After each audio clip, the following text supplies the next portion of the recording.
voisinant. Ce projet est financé par l'USAID à travers l'ambassade des États-Unis.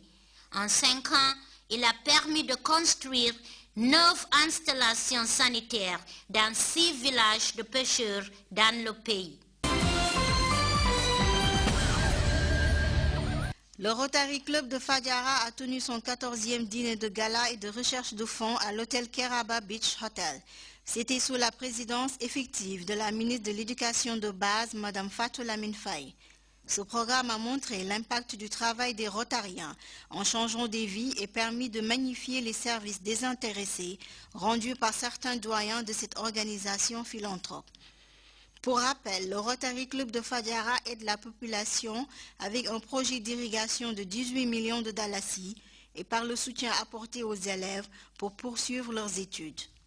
L'équipe de 7 sur 7 a obtenu l'avis de M. Didier Martin pendant la séance de photos. Les détails avec Ansou Jack. L'ambassade des États-Unis en Gambie, en collaboration avec l'Alliance française de Banjul, a procédé au vernissage de l'exposition de photographies dénommée Photos Tell Stories. Cette exposition comprend 60 photos des élèves gambiens issus des cartons Kemboudje, Soma, Farafenye et Fadjara. Ces œuvres sont les fruits d'une série d'ateliers financés par l'ambassade des États-Unis et encadrés par le photographe Johnson Florio et la productrice Helen Jones Florio. Cette fut l'occasion pour les jeunes photographes gambiens de rencontrer leur histoire à travers la photographie. Il s'agit d'une exposition de photos qui ont été toutes prises en Gambie, dans différentes villes, dans différents villages, dans différentes régions, et qui ont été prises par un photographe américain, Jason Florio, avec l'aide de son assistante Hélène. Et ces 2 personnes ont également encadré des ateliers de photos, différents ateliers avec des jeunes Gambiens.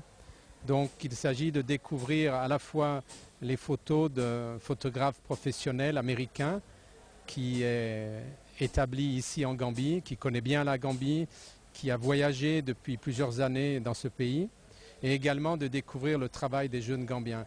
Et c'est ça qui nous a intéressés à l'Alliance, l'aspect artistique, l'aspect qualité de la photo et l'aspect formation qui s'adresse aux jeunes Gambiens.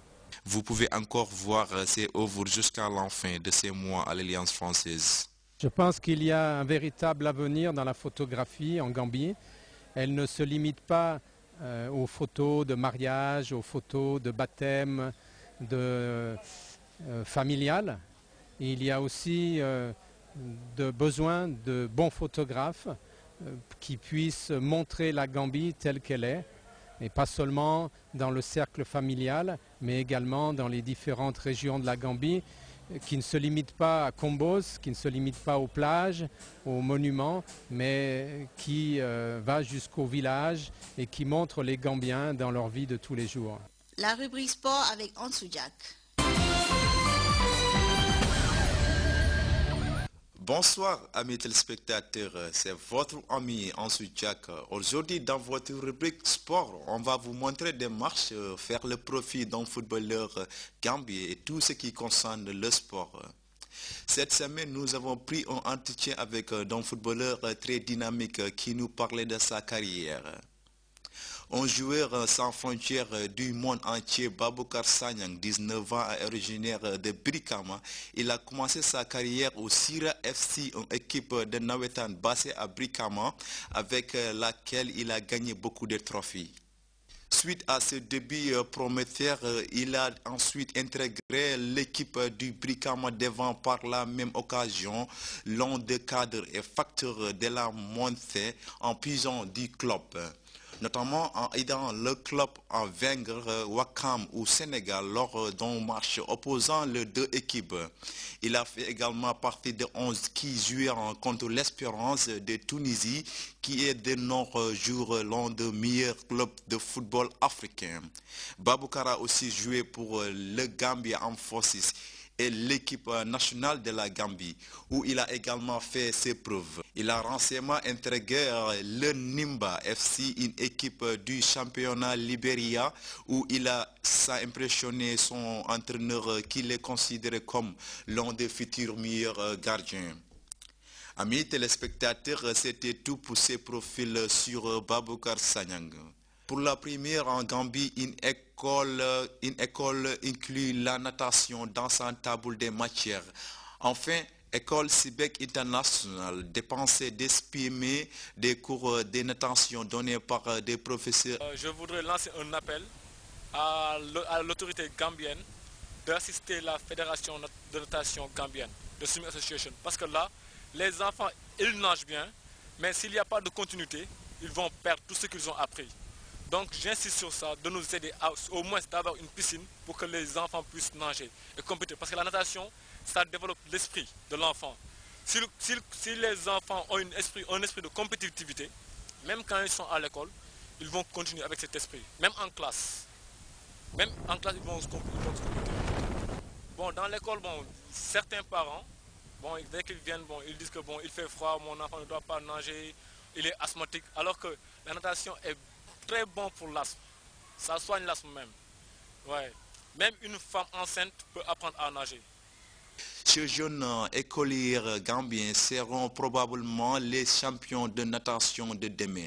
D'ici là, cette initiative nous permettra de rêver. C'était tout pour cette rubrique sportive sur votre magazine 7/7. Nous donnons rendez-vous pour la prochaine fois pour d'autres informations sur le sport. C'est votre ami Ansou Jack. Merci beaucoup. L'actualité internationale avec CFI. A poursuivi son voyage au Proche-Orient en Cisjordanie occupée par un pèlerinage dans les territoires palestiniens. Avant, le Saint-Père a fait une halte imprévue au pied d'un mirador, du mur de béton. Cette barrière de séparation édifiée par Israël est jugée illégale par la Cour internationale de justice. Le président palestinien a mis une nouvelle fois Israël en accusation. Israël essaie chaque jour d'occuper davantage notre territoire et de détruire nos mosquées et nos églises afin d'en chasser les populations palestiniennes, chrétiennes et musulmanes. À Bethléem, le pape a célébré une messe devant une foule rassemblée sur la place de la Mangeoire, sur le parvis de l'église de la Nativité, en présence du président palestinien Mahmoud Abbas. Dans son homélie, le pape François a fait un vibrant plaidoyer pour les droits des enfants. Lors de sa rencontre avec le président Abbas, il a affirmé que le courage de la paix s'appuie sur la reconnaissance des deux États à exister et de jouir de la paix et de la sécurité. Le souverain pontife a appelé à la reprise des négociations de paix. Je vous dis du plus profond qu'il est fin à une situation qui devient toujours plus inacceptable, et ce pour le bien de tous. Le président Abbas a accepté l'invitation du pape François pour une visite officielle au Vatican le 6 juin prochain. Après cette visite éclair en Cisjordanie, direction Tel Aviv en Israël, pour un séjour encore plus court, seulement 4 heures. Pendant ce temps, à Jérusalem, 26 activistes extrémistes israéliens qui manifestaient contre la visite du pape François ont été arrêtés par la police.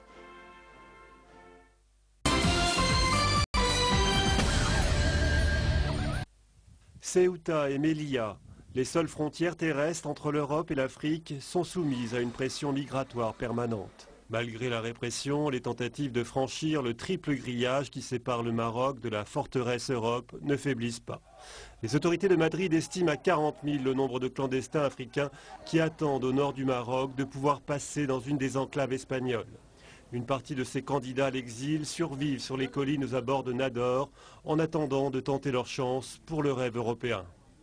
Nous passons des journées sans manger, nous passons des journées toujours accidentées. Toute l'Afrique noire, nous sommes accidentés. Nous sommes poursuivis par la police marocaine.